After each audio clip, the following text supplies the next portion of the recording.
Selanjutnya, rencana Demokrat untuk membentuk poros politik baru ternyata disambut beragam oleh sejumlah partai yang berkoalisi di pemerintahan. Bahkan PKS meminta agar SBY menjelaskan seperti apa format koalisi yang akan dibangunnya.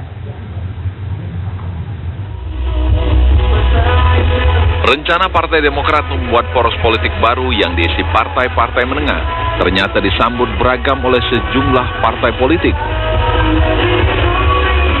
Menurut Sekjen Partai Persatuan Pembangunan, Roma Hurmuzi, pembentukan poros keempat ini merupakan salah satu alternatif untuk partai menengah. P3 membuka diri terhadap semua opsi, termasuk opsi yang ditawarkan oleh Partai Demokrat sebagai opsi atau koalisi poros keempat. Maka dia akan berisi partai-partai dengan perolehan menengah, di mana yang ketiga adalah Partai Demokrat.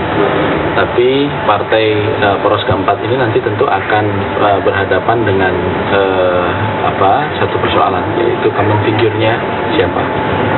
Sementara itu, Partai Keadilan Sejahtera mendorong dan menyambut positif adanya gagasan pembentukan poros politik baru di luar PDI Perjuangan, Gerindra, dan Golkar. Atau kami di PKS juga mendorong supaya Pak SBY agak bicara terbuka apa yang sebetulnya terjadi dengan Partai Demokrat dan bagaimana dia mau melakukan reform, perbaikan terhadap apa yang dituduhkan orang, sehingga itu bisa menjadi titik berangkat dan titik kembali kubu Partai Demokrat dan kawan-kawannya itu nanti untuk memimpin Indonesia ke depan kembali dan ikut di dalam kompetisi tentunya gitu. Bahkan PKS juga meminta SBY menjelaskan format koalisi yang akan dibangunnya sehingga publik memiliki alternatif pilihan politik yang baru. Sedangkan Partai Kebangkitan Bangsa sejauh ini belum membangun komunikasi politik dengan Partai Demokrat. Malah dengan Demokrat belum terlalu dalam, belum terlalu intensif. Karena posisi Demokrat pun kan memang belum final kan, masih terus berproses gitu. Jadi ya kita tunggu saja sama-sama.